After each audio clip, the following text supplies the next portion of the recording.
What if I tell you that there's a game that if you play it as a child, teen, young adult, or a more mature person, that this game could teach you the rules of how to become financially free and wealthy? Okay, so that game is. People, welcome back to the channel. Thank you for making it Peter Lloyd World of Wealth. Now, as I told you, I'm normally very busy. So I'm going to do these videos when I have some free time. So I'm going to be doing them while I'm in the middle of some kind of activity. And today's activity is, well, I'm doing back workouts starting with pull-ups. Now, it's imperative for me to tell you that I am not a financial consultant. I am not, what do you call it, a financial advisor. I am not.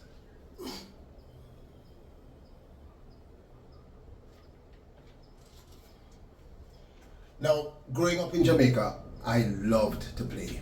About age 8, 9, my father brought home a game one day that I became fascinated with. That game is Monopoly. The basic idea behind Monopoly is very straightforward. You are to acquire as much property as is possible, because every time someone lands on one of your property, they have to pay you rent. So you are acquiring money. It's almost like a cash cow.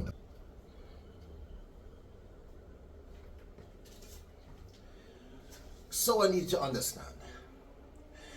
The first rule is simple. Buy assets. Assets are things that put money in your pocket. Avoid liabilities. Liabilities take money out of your pocket. The game Monopoly has no cars, no boats, no designer clothes, no bags, no nice shoes. None of those things are on the board. Everything on that board is designed to generate income. All the things I just mentioned to you, including your home, are not assets. So a car, unless you're using it for transport people and charging them, cannot be considered an asset. A house, and I know many people are going to say, what the heck are you saying, is actually not really an asset either. Because an asset is something that's consistently putting income into your pocket.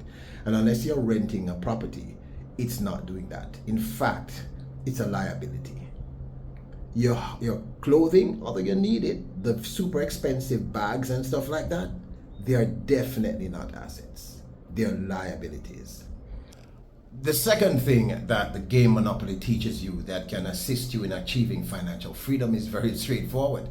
It teaches you to diversify your investments. Now let me explain what I mean. If you look at that board, all your money is not going to go into one thing. So if it's the electric company or all those public works stuff, if you can buy all four. You're going to buy different houses, which you're going to upgrade to rentals. It's just going to be the property itself, etc. But what you do know is that all your money is not going to be spent on any one item. So the second thing you learn from the game Monopoly is to diversify. In other words, people, don't put all the egg in one basket, okay? Don't put every cent you have in any one endeavor. That is never a great idea. Now, the third thing that the game Monopoly teaches you is that you should start saving and investing as early as is humanly possible. Because remember I said to you, I was not necessarily great at this game because I was trying to wait until I got the big one, the Broadway, etc. But that wasn't a good idea. The game rewards you if at the very beginning you start to purchase property, you start putting stuff down and, amassing more wealth. So the game actually teaches you that the earlier you start to save and invest, it's the better it is for you. And that's the absolute truth. Now, I'm not going to tell you that if you're 50, 60, 70, it's too late. That's nonsensical. It is never too late. But the truth is, if you're 18 right now and watching this video, and you start putting that 10-15% aside that I told you about in the last video, go check it out.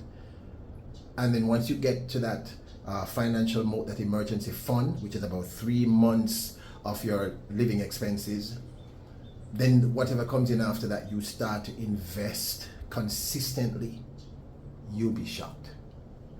So the third thing it teaches you is the earlier you start, the better. Now the fourth thing the game teaches you is to plan for the unexpected, which is something that we tend not to do. I talk about this all the while, that I don't know, as a community, as human beings, we are not very good at planning for what may or may not come. And let me explain you, walk with me. Here's the thing. In the game, they have two cards. They have the community chest and they have chance. Now, when you pull those cards, something really great can happen or something terrible and disastrous can happen. The game is telling you that this is life. In the real world, we have to plan for the unexpected. And I know that's not something that as human beings we like to do, but it's pragmatic. Now remember, previously I mentioned having an emergency fund. An emergency fund would mean something like this. You put money aside just in case you don't feel well, so you can't go to work, or you lose your job, you get ill, there's an accident, your car needs to be repaired, and a myriad of things. You know, your child needs something unexpected, a book that's very costly. So one of the things that you have to learn to do is put money aside anytime you generate income, whether it's a paycheck, if you work for yourself, whatever you are doing, put money aside for that instance. And I always tell people, one of the problems that we have as human beings is that we learn to pay everyone else first and then we pay ourselves, because that's how you're a good citizen. Nonsense. I am not telling you not to pay your bills, but I'm telling you this. You work for that money, you earned it, the first person you pay is yourself. Now when you get that $100, $2,000, $50,000, I don't care what it is, the minute you get it, you take 15% of that money, you put it aside. That's going to go towards your emergency fund. So the game tells you that, like chance and community chess, something wonderful may happen or something disastrous, and therefore you have to put funds aside so that if this happens to you, you don't have to rely on your credit card and get into even more debt, paying 15, 20 to 25, and in instances 30% interest on that money, or going to some payday loan person. You don't want it to happen to you. So put money aside. That's the fourth lesson that the game Monopoly teaches you. The fifth thing that the game Monopoly teaches us is this. It teaches us the importance of generating what is called passive income. Now that, I'm gonna have to talk about it in a whole other video. But basically the idea is you find a way to have your money make money for you while you're sleeping. And it doesn't have to be 20%, 100%. It can be 5%, 7%, 6%. But whatever it is, your money is consistently earning income. Because you see, when you start playing the game, at the moment you start purchasing properties, even before you start putting the small houses on those properties, once anyone lands on your property, they have to pay you a tax, basically. They have to pay you rent, basically. Now, I'm not saying that the only thing you should do is to invest in property. But the real idea behind the game is that you should find a way to ensure that your money is always working. Your money is making more money. And there, we can talk about bonds, different types of investment, even CDs, which I don't even know if that's still a thing. But I know about bonds, I know about the stock market, rental properties. But there are some Jamaicans and some people in the Caribbean are very creative, so they buy taxis, hire someone to run it, and once they're making more than the tax is costing to maintain, that's passive income. So basically what the game teaches you, the fifth thing the game teaches you, is learn to make your money make money for you. And people, if you buy a nice outfit, your money not make no money for you. I'm not saying you shouldn't buy a nice outfit. I'm simply saying if you have the option to put your money into something that when you're asleep, sitting down, standing up, working out like I'm trying to do right now, because this is if you're doing all of that, your money is still making money. That's the key. All right? So that's the fifth lesson that the game Monopoly teaches you. How to make your money make money for you. Passive income.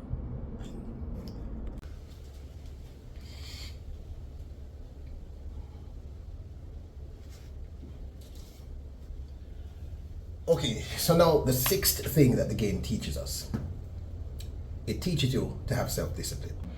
The game teaches you that you can't, every property you see you buy, because you're going to end up without cash, and that can be a problem. Like I said, if you pull the wrong chance card or the wrong community card, then you're going to have a lot of problems. So it teaches you discipline. It teaches you how to identify when it is a good time to purchase, when to hold back, how much money to put aside to remain liquid. So the game Monopoly also teaches you self-discipline. I don't know if you're hearing it. There's a bird. I get a lot of birds in my backyard. I'm an outdoorsy person. All right. So the final lesson, the seventh lesson that the game Monopoly teaches you is one that's essential, not just in terms of building wealth and or financial freedom. It teaches you how to negotiate. Now, anybody who has played Monopoly knows that there's gonna come a time when you're gonna have to try and convince another player to either sell you their property or, partner with, etc. So it teaches you how to negotiate, and this is a skill that you need not just in finance, but you need a skill in life, with your partners, your friends, boss, employees. Negotiating is a really, really important thing. So the seventh thing that the game teaches you in terms of achieving financial freedom and eventually wealth is it teaches you how to negotiate. And that's really important. So thank you for making it Peter Lloyd World of Wealth. I know these are very different videos, but like I said, I'm really busy, honestly, people. And when I started the channel, I put out a couple of videos and then I just couldn't find the time to do more. And this is something I'm passionate about because I want us all to achieve financial freedom. And what I've learned from my experience is that it is really not as difficult as you think. The thing is, when we think about money, it's intimidating because we were brainwashed to believe that money was this thing that was way out there, or that it was evil, or that it was bad, or money is just an object. And like anything else in life, if you know the rules, acquiring it becomes a lot easier. And then after you acquire it, you have to know what to do with it, because it's not how much you make, it's what you keep. And in terms of those who are already investing, remember what the Oracle of Omaha, Warren Buffett, said. The first rule of investment is not to lose money. And the second rule is always to refer to the first rule. And that's the only rule there is. So thank you for making it Peter Lloyd World of Wealth. My name is Peter Lloyd. Don't forget to hit the subscribe button, the notification bell, and the like button. And please leave your comments. Is there anything else you think the game of Monopoly taught you? Do you play the game?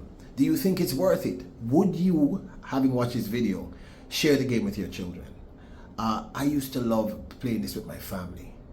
The only problem is that I used to lose, and I don't like to lose. In fact, my daughter used to whoop me. Okay. So don't forget, you are royals, you are specials, you are kings and queens. Bless up.